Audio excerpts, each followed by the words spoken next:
The mysterious final flight of MH370, the most fascinating, anomalous mystery of all time. Or maybe it's just playing an intense game of hide-and-seek in the Indian Ocean. Last seen leaving Kuala Lumpur International Airport with 227 passengers and 12 crew members, this airplane takes going off the radar to a whole new level. Maybe it's just on an extended vacation or a secret threat to which we still have no clue. Planes go up, planes go down. What planes do not do is just vanish off the face of the earth. Is it a suicide attempt by the pilot or a political game by the government? Someone must know the answer. On March 8, 2014, Malaysia Airlines MH370 took off from Kuala Lumpur Airport to its planned destination, Beijing Capital International Airport in China. Somewhere over the Indian Ocean, the plane, carrying 227 passengers and 12 crew, vanished from air traffic radar. The search for MH370 turned into the aviation world's version of a high-stakes hide-and-seek game, the most expensive one, mind you, initially checking every nook and cranny in the South China Sea and Andaman Sea. Then, someone decided to consult the aircraft's automatic communication with a satellite, probably asking, "Hey buddy, where are you at?" And, surprise, it took a detour to the southern Indian Ocean. The lack of info had the Chinese public raising their eyebrows higher, especially since most passengers were Chinese. Pieces of debris started washing ashore, like the ocean was playing fetch with airplane parts. After searching an area the size of a small country around 1,200,000 kilometers for 3 years and hiring private contractors, the Joint Agency Coordination accepted the failure in 2017. It's like the ocean played its own version of Keep Away with MH370. Maybe the plane's just enjoying a deep-sea spa day, who knows? Relying mostly on analysis of data from the Inmarsat satellite with which the aircraft last communicated. The Australian Transport Safety Bureau, ATSB, proposed initially that a hypoxia event. Hypoxia is the most serious risk associated with decompression, especially as it may go undetected or incapacitate the air crew. Was the most likely cause given the available evidence, although no consensus has been reached concerning this theory among investigators. During the investigation, they considered more hijack scenarios than Hollywood director Christopher Nolan. Crew involvement, suspicious cargo, heck, they probably even entertained the idea of aliens borrowing the plane for a joyride. The media had more theories than a conspiracy theorist's bulletin board, turning MH370 into the James Bond of missing airplanes. The Malaysian Ministry of Transport's final report in 2018 was inconclusive. They did, however, manage to highlight Malaysian ATC's lack of communication skills. Maybe MH370 just needed some space, but not the outer space kind.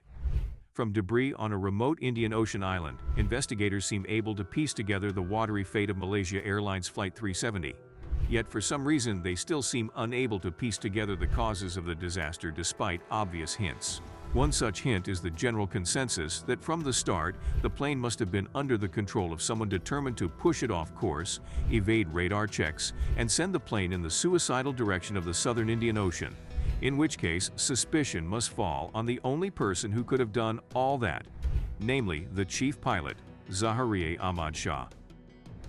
The aircraft was carrying 12 Malaysian crew members, 2 pilot and 10 cabin crew. The pilot in command was 53-year-old Captain Zaharieh Ahmad Shah from Penang.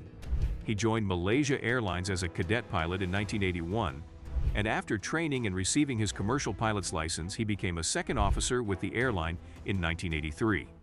He was promoted to captain of Boeing 737-400 airliners in 1991, captain of Airbus A330-300 in 1996, and captain of Boeing 777-200 in 1998.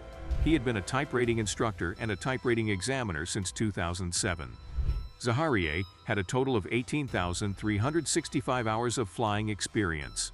To date, Shah was an experienced pilot who loved his work and his hobbies, and who lacked any reason for wanting to dump a plane carrying 239 people into distant waters. But Shah was also a very political person. Like many others, he was deeply upset by the way the United Malays National Organization had kept itself in power in Malaysia for 57 years through a variety of undemocratic strategies. Its most notorious strategy is to have the popular and able politician Anwar Ibrahim jailed. and so removed from the political scene. Anwar's People's Justice Party had posed a real threat to UMNO's monopoly on power. On March 7, 2014, at 3 o'clock on the afternoon of that fateful flight, Shah was seen in the courthouse of the national capital, Kuala Lumpur, where a decision was made that would see Anwar jailed for another 6 years. It was a cruel verdict for a man already over 70 years of age. Shah was a close supporter of Anwar. Some say he may even have been a distant relative. Just 8 hours later, Shah was at the controls of flight MH370, destination Beijing. Is it impossible that he might have decided to get revenge on a regime he despised by having the plane disappear? As a government carrier, Malaysia Airlines had long been involved in some UMNO scandals, and there is no doubt the plane's disappearance, combined with the crash of Malaysia Airlines Flight 07 over Ukraine, has weakened both the company and the regime. The short timeline can explain why Shah left no written messages explaining his actions, but it does seem likely that he did so with in-flight radio messages, which helps to explain the curious way the authorities at first tried to mislead efforts to search for the missing plane. They have also tried hard to kill any suggestion that Shah had a grudge against the regime. At 2:25 MYT, the aircraft's satellite communication system sent a log-on request message. The final status request and aircraft acknowledgement occurred at 8:10, about 1 hour and 40 minutes after the flight was scheduled to arrive in Beijing. The aircraft sent a log-on request, which was followed, after a response from the ground station, by a log-on acknowledgement message. The log-on acknowledgement is the last piece of data received from Flight 370. The aircraft did not respond to a status request from Inmarsat at 9:15. At 2:25 MIT, MH370's satellite communication system decided to break its silence with a dramatic log-on request message, the first message since the ACAR's transmission at 1:07, which was relayed by satellite to a ground station, both operated by satellite telecommunications company Inmarsat. After logging onto the network, the satellite data unit aboard the aircraft responded to hourly status requests from Inmarsat and 2 ground-to-aircraft telephone calls, both unanswered by the cockpit, probably practicing for its future career as a reality TV star. The final status request at 8:10 was fashionably late, a cool 1 hour and 40 minutes after its scheduled arrival time in Beijing. Guess punctuality isn't a strong suit for airplanes either. The log-on request drama continued, complete with a log-on acknowledgement message, and then, poof, silence. All right, good night. Initially reported to be the final message from the pilot of the missing jet. Malaysia Airlines decided to spice up everyone's morning at 7:24 MYT, 1 hour fashionably late after the scheduled arrival time in Beijing, with a media statement dropping the bombshell. Hey, we kinda lost contact with Flight 370 at 2:40, but no biggie, right? Later on, they corrected the time, as if playing a game of guess when the plane vanished with a twist. No distress signals, no dramatic weather complaints, not even a polite goodbye from the aircraft. Talk about ghosting on a grand scale. Then, in a theatrical twist on March 24, Prime Minister Najib Razak stepped into the limelight at 22 local time. Attention, please. The conclusion, Flight 370's final disappearing act happened in the southern Indian Ocean. As there weren't any 5-star resorts for planes to check into, they deduced it must have crashed. Just before this bombshell, an emergency meeting in Beijing was called, probably leaving relatives thinking, guess we're not getting postcards from the Maldives. Malaysia Airlines, always the bearer of not-so-great news, declared Flight 370 assumed lost with no survivors. They even sent some families a text message, in 2 languages, just to cover all bases. The news spread wide, and it's a doomsday for the relatives of the passengers, which they never saw coming. The news media reported several sightings of an aircraft fitting the description of the missing Boeing 777. For example, on 19 March 2014, CNN reported that witnesses including fishermen, an oil rig worker, and people on the Maldives saw the missing airliner.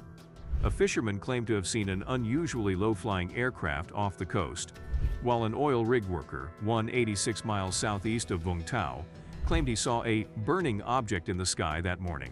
A claim credible enough for the Vietnamese authorities to send a search and rescue mission?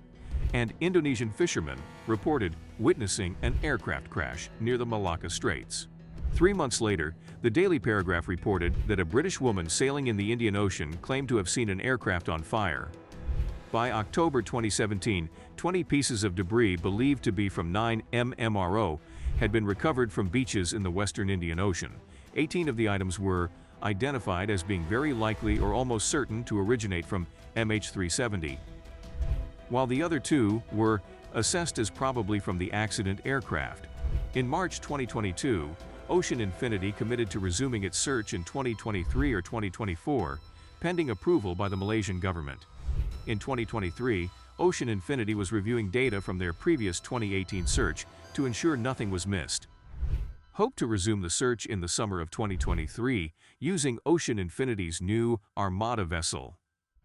The Transportation Minister of Malaysia, Datuk Seri Dr. Wee Ka Siong, requested credible new evidence from Ocean Infinity CEO Plunkett in order to resume the search, which Plunkett is allegedly in possession of. Claims of yet to be identified new evidence have incited victims to further push for another search.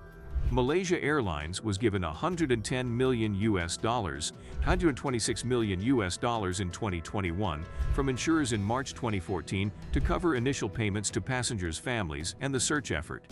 In May, remarks from the lead reinsurer of the flight, Allianz, indicated the insured market loss on Flight 370, including the search, was about $350 million. In 2017, Malaysia Airlines announced that they are the first airline to sign up for a new service that would track its airplanes anywhere in the world using orbiting satellites.